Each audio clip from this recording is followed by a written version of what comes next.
When I worked in sales, they taught us you have to ask for the sale. You can make the best presentation, you can have the best product, the best um, uh, price, but you have to ask the customer to buy. You have to ask the question. You have to ask for what you want. And that's a good reminder there. We do need to ask for what we want. A number of years ago, Edith and uh, I had meetings in Bonners Ferry, Idaho, that finished up on a Sunday night. And then the following Friday, I was starting meetings at the Union Valley Mennonite Church in northern Pennsylvania. So we had to get from Idaho to Pennsylvania, leaving Monday morning and getting to Pennsylvania by Friday. So we decided that we would drive from um, Bonners Ferry to Minneapolis, Minnesota, and then we would fly from Minneapolis, Minnesota to Philadelphia, and then rent a car and drive up to Union Valley. So we left Monday morning and we started driving and we drove across Montana and we got to eastern Montana the first night and stayed there and listening to the weather, we heard that there was a snowstorm coming up through the Midwest United States, and we could get into that, and so we got up the next morning and started driving east, and we started heading across North Dakota. And it's a little over 300 miles across North Dakota, straight east. Interstate 94 runs straight east and west through North Dakota. Of course, North Dakota is flat and open country. And we had gone an hour or two, and we were just getting into western North Dakota when it started to snow. At first, it wasn't too bad, and then it got worse. And we just had a small car. We didn't have an SUV or four-wheel drive or anything. And the snow was getting deeper, and they were plowing the bridges across the interstate. They were plowing the road, the snow off the roads on the bridges that went across the interstate. They were plowing it off the side. It would come down on the interstate. So we were getting to these places where there were snow drifts on each side of the bridge, and so we'd have to drive along and we have to speed up, and we'd hit the drift on one side of the bridge, and then go under the bridge, hit the one on the other side of the bridge. Yep, we're still moving, and we keep going. The wind was blowing from the snow straight across in front of us, so it was kind of hard to see.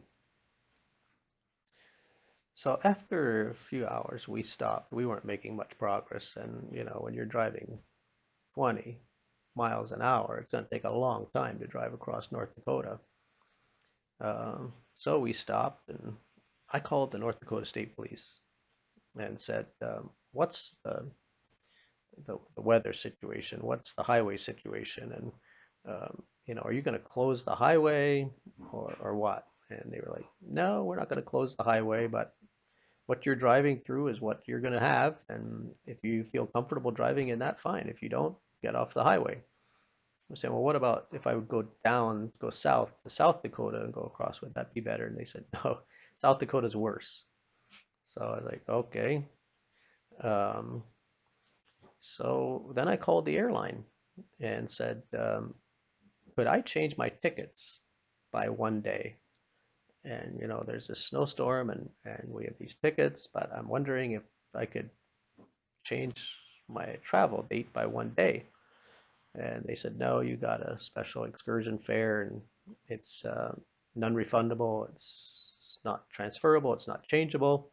So if you're not here tomorrow morning, um, You have to buy another ticket. So we're like, well, what are we gonna do? And to buy another ticket and a last minute ticket is going to be expensive, and to drive all the way to Pennsylvania, that's a long way. We don't really want to do that. Well, we'll keep going.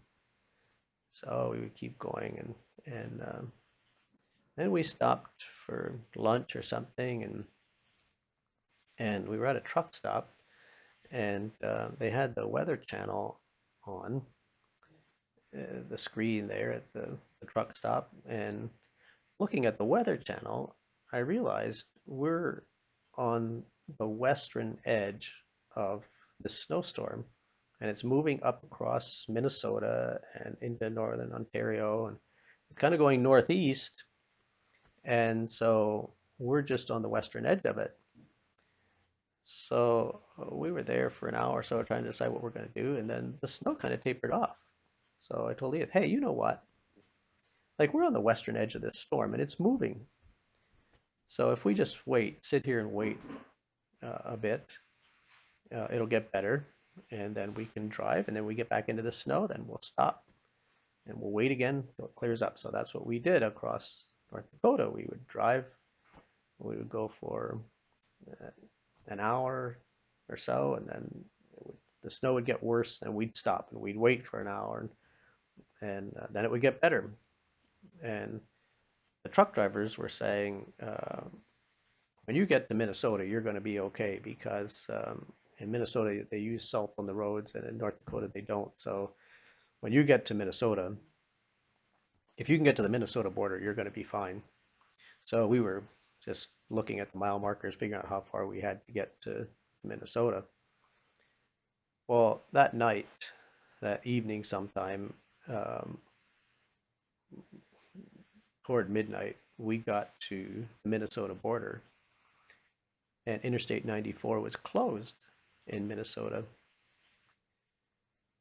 Oh, I got this close, and now the road's closed. So I said, well, I'm going to go find a payphone. I'm going to call the Minnesota State Police and find out what time they're going to open. They think they're going to open the highway because obviously the storm is moving, and maybe if we just wait a couple hours, they'll open the road and we can still get to Minneapolis in time for our flight. So we got off the interstate in North Dakota, the last exit in North Dakota, and I went to a gas station and convenience store there, and had a payphone, and again, this was before the days of cell phones, and so we got found a payphone, and I was looking for the number for the Minnesota State Police, and I saw these semi trucks coming around that corner, just one after another. They were going around that corner. So I never called the Minnesota State Police. I went back to the car and I told you, those semi drivers know something that I don't know. There's a way to go, and they know where it is. So we got out the map and we looked at the map, and US Route 10 just runs parallel to Interstate 94 all the way from North Dakota border down to Minneapolis. They said, I bet Highway 10 is open, so we're going to follow the trucks and we're going to get to Minneapolis. So that's what we did. And we got on Highway 10 and we were doing okay, chugging along. And finally, I don't know, 1 o'clock in the morning, 2 o'clock in the morning, we decided to stop just to get something to eat. And so we did. And when we left, we went maybe another 5 miles. And all of a sudden, the highway was clear. And there was hardly any snow at all. And we could drive 65 miles an hour all the way into Minneapolis.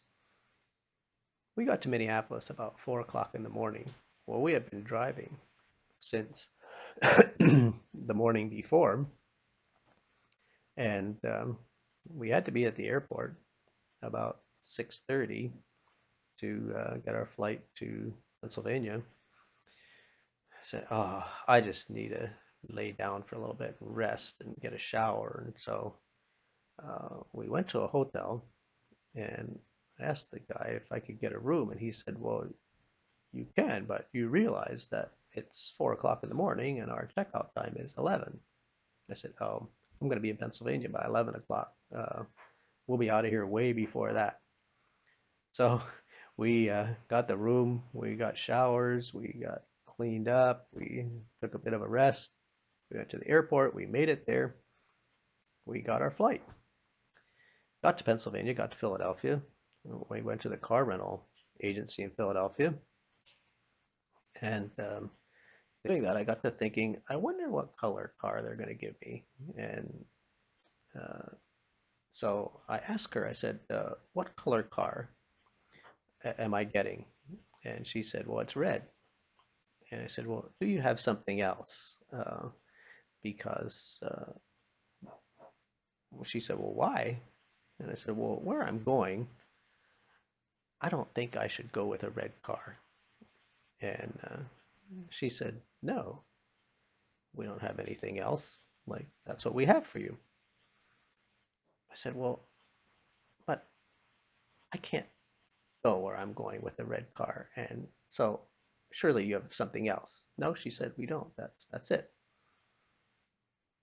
I said, "Well, if all you have is red cars, then I'm going to have to go somewhere else to find a rental car because I can't go where I'm going with a red car." And she said, "Sir, like, maybe it's none of my business, but where are you going that you can't go with a red car?" And I said, "Well, I'm a Mennonite pastor, and I'm going to a Mennonite church, and I can't go there with a red car. It just wouldn't be good." And she said, "Oh, I understand. If you showed up with a red car, they'd say, 'Oh, the nerve of that guy.'" And I said, "Exactly. That's exactly what they would say." She said, "Of course we have another color. Let me check." So she left and came back. And she said, "What would they say about white?" I said, "Oh, white will be fine." Well, when we got out to the car, it was some kind of a sports car. I'm not sure what it was. It had a spoiler on the back, but it was white. And so we went to the church, and we got there, and at the fellowship meal on Sunday, one of the young men was saying to me, "That's a nice car you have." And I said, "Well, yeah, I it is." And they were going to give me a red one, but I got this one instead. And so, but I had to ask for what I wanted. I didn't want a red car, and I had to ask for a different color. If I hadn't asked, I would have gotten a red car.